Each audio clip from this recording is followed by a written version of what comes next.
সাধারণ প্রসব ও যোনি প্রসব। সাধারণ প্রসবের পর্যায়গুলি হল 12 থেকে 19 ঘন্টা পর্যন্ত প্রথম পর্যায়। এই পর্যায়ে গর্ভাশয় গ্রীবা প্রসারিত হয়। সেখান থেকে শিশুটি শ্রোণীর নিচের দিকে এসে পৌঁছয়। ক্রমাগত সংকোচন বাড়তে থাকে। প্রতি 5 থেকে 20 মিনিট অন্তর সংকোচনের ফলে কোমর ও পিঠের নিচের দিকে ব্যথা হয় আর টান ধরতে থাকে। গর্ভাশয় গ্রীবার মুখ থেকে মিউকাস প্লাগ বাইরে বেরোয়, যা বাদামি বা লালচে রঙের হয়। এই পর্যায়ে জল ভাঙতে শুরু করে। অনেক সময় এই সাদা তরল পদার্থ একসঙ্গে অনেকটা বেরোয় অথবা ফোঁটা ফোঁটা করে বেরোয়। এই রকম কোনো পরিস্থিতি হলে রোগীকে তাড়াতাড়ি লেবার রুমে নিয়ে যাওয়া দরকার। দ্বিতীয় পর্যায়ে প্রসবের এই দ্বিতীয় পর্যায়ে 20 মিনিট থেকে 2 ঘন্টা পর্যন্ত চলতে পারে। গর্ভাশয় গ্রীবা প্রায় 10 সেন্টিমিটার পর্যন্ত প্রসারিত হয়ে যায় এবং গর্ভাশয় গ্রীবার মুখ থেকে বাচ্চার মাথাটা বেরিয়ে জন্মনালীতে আসতে শুরু করে।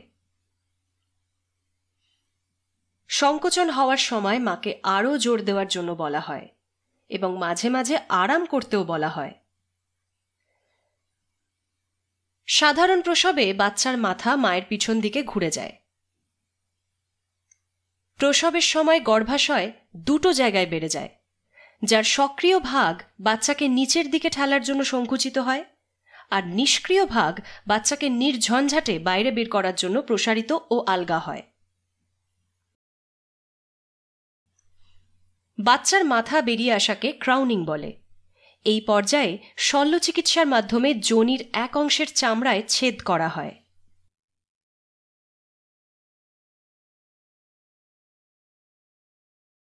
সংকোচনের সময় মা আরও জোর লাগাতে থাকে।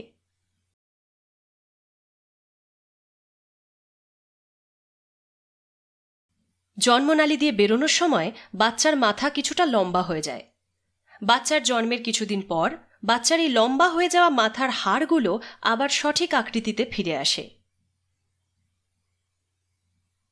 জন্মনালী দিয়ে বাচ্চার মাথা বেরিয়ে আসার পর তার মাথা আর কাঁধ ঘুরে যেতে থাকে, যাতে কাঁধটা জন্মনালী দিয়ে ঠিকভাবে বেরোতে পারে। মায়ের শ্রোণী অনুযায়ী বাচ্চার কাঁধ দুটো এক এক করে বাইরে বেরোয়। জন্মনালী দিয়ে যখন কাঁধ বাইরে বেরিয়ে আসে, তারপর বাচ্চার শরীরের বাকি অংশও সহজে বাইরে বেরিয়ে যায়।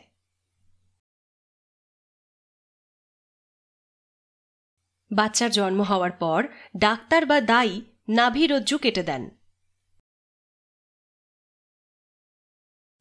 তৃতীয় পর্যায় সাধারণ প্রসবের এটাই শেষ পর্যায়, যেখানে হালকা সংকোচনের মাধ্যমে গর্ভাশয় থেকে গর্ভনাল বেরিয়ে যায়।